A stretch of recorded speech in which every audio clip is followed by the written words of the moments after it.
অনেক অনেক দিন আগেকার কথা। মধুপুর গ্রামে একটা ছোট্ট পরিবার থাকতো। পরিবারে ছিল বাবা, মা ও তাদের ছোট্ট মেয়ে। মেয়েটি সারাদিন তার মায়ের সাথেই থাকতো। তার মা তাকে খুব ভালোবাসতো, তার সাথে অনেক খেলা করত। তারপর একদিন, মামনি, তুই একটু বসে খেলা কর বুঝলি, আমি বাসনগুলো পুকুর থেকে ধুয়ে আনি। এই বলে মামনির মা বাসন ধুতে চলে যায়। ওই পুকুর পাড়ে একটা তেঁতুল গাছ ছিল। সেই গাছে একটা শাকচুন্নি থাকতো। সে সবসময় মামনির মাকে হিংসা করত, কারণ মামনির মা স্বামী ও সন্তান নিয়ে সুখে সংসার করত তাই। এরপর, আজ তোকে একা পেয়েছি, আজ আর তোকে ছাড়বো না। আমি তোর জায়গায় বউ হয়ে যাব আর তোকে বন্দি করে রাখবো, আর তোর সংসার আমি করব। এরপর শাকচুন্নি মামনির মাকে তেঁতুল গাছের একটা কোটরে বন্দি করে নিজে মামনির মার রূপ নিয়ে বাড়িতে ফিরে যায়।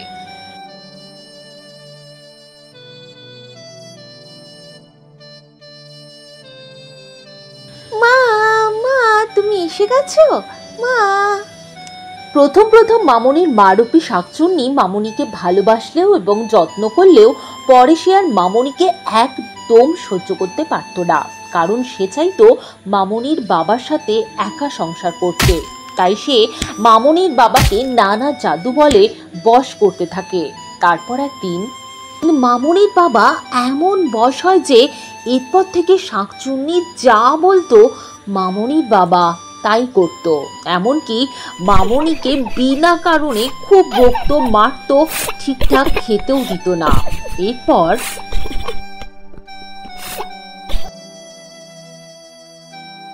মা, মা, কি করছো? জিনিসগুলো কেন ভাঙছো মা? ও মা, কেন ভাঙছো?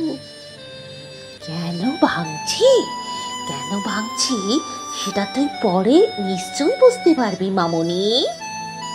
জানো তো, আজ একটু বেশি বকেছি বলে মামনি আজকের সব জিনিস ভেঙে দিয়েছে। দেখো কত জিনিস ভেঙে পড়ে আছে। কি, তোর এত বড় স্পর্ধা? যা, বাড়ি থেকে এক্ষুনি বেরিয়ে যা। না না বাবা, আমি এরকম কিছুই করিনি। মা মিথ্যে কথা বলছে। মা এগুলো নিজেই ভেঙেছে আর আমার নামে দোষ দিচ্ছে বাবা। আবার আবার মিথ্যে বলছিস? যা, বেরিয়ে যা এক্ষুনি।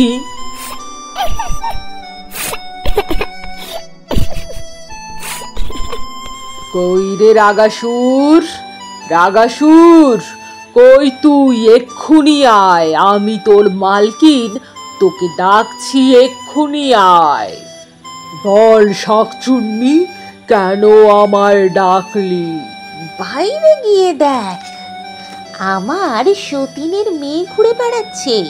ওকে মেরে দে, যাতে ও আমাদের জীবনে আর ফিরে না আসতে পারে।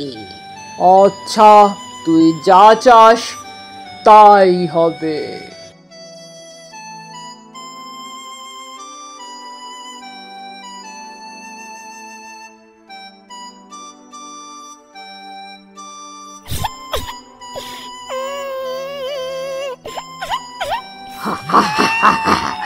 মামনি, আজ তোর শেষ দিন।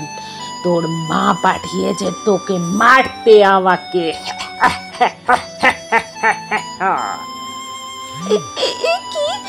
কে তুমি? আমাকে মেরো না, দয়া করে আমাকে ছেড়ে দাও। আমি আর বাড়ি ফিরে যাব না কোনোদিন। আমি জঙ্গলে চলে যাচ্ছি, আমি কথা দিচ্ছি আমি আর ফিরবো না। আমি কোনোদিন আমার মালকিনের কথার খেলাপ করিনি, তাই তোকে মরতেই হবে। মরার জন্য তৈরি হ।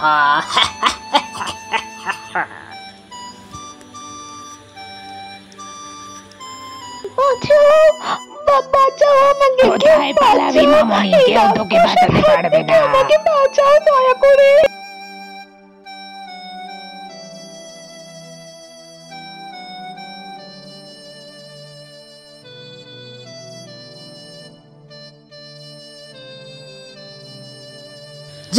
যা পালিয়ে গেল।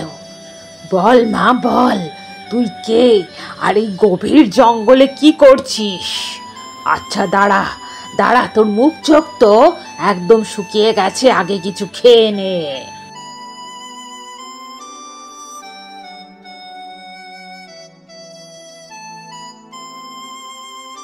জানেন সাধু বাবা, আমাকে না আমার মা আগে খুব ভালোবাসতো, কিন্তু তারপর তার হঠাৎ কি যে হলো কি জানি, আমাকে খুব মারতে লাগলো, তারপর খেতেও দিত না, বাড়ি থেকে বারও করে দিল, তারপর রাক্ষসও পাঠালো আমাকে মারার জন্য।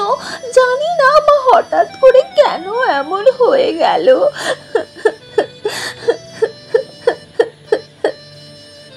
আচ্ছা দাঁড়া দাঁড়া, আমি দেখছি, তুই কাঁদিস না, দাঁড়া দাঁড়া মা দাঁড়া। এই বলে সাধু মন্ত্র বলে সব কিছু দেখতে পায়।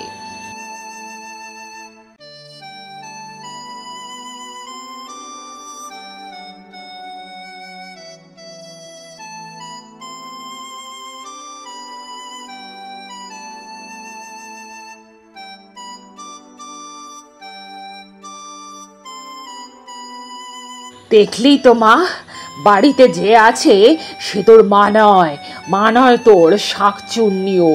তোর মাকে ওই তেঁতুল গাছের কোঠরে বন্দি করে রেখেছে, এক্ষুনি না বার করলে তোর মাকে আর বাঁচানো যাবে না। তাই চল চল, আমাদের এক্ষুনি যেতে হবে। এই বলে মামনি আর সাধু তার বাড়ির দিকে রওনা দেয়। এই শাকচুন্নি, বেরিয়ে আয় ঘর থেকে, আগে বেরিয়ে আয়। তুই এখনো বেঁচে আছিস, আবার সাথে করে একজন সাধুকেও এনেছিস? তার মানে তুই আমার আসল রূপ জেনে গেছিস, তাই না? ঠিক আছে ঠিক আছে, এবার তোকে আমি মারবো, আর তোর সাথে ওই সাধুকেও মারবো।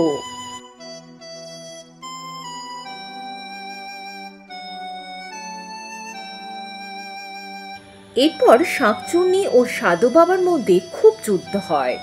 শাকচুন্নিকে সাধু বাবা বন্দি করে নেয়। চল তেঁতুল গাছের কাছে চল, মামুনির মাকে এক্ষুনি মুক্ত করতে হবে। তেঁতুল গাছের কাছে যাওয়ার পর শাকচুন্নি মন্ত্র বলে তেঁতুল গাছের কোঠর থেকে মামুনির মাকে বার করে।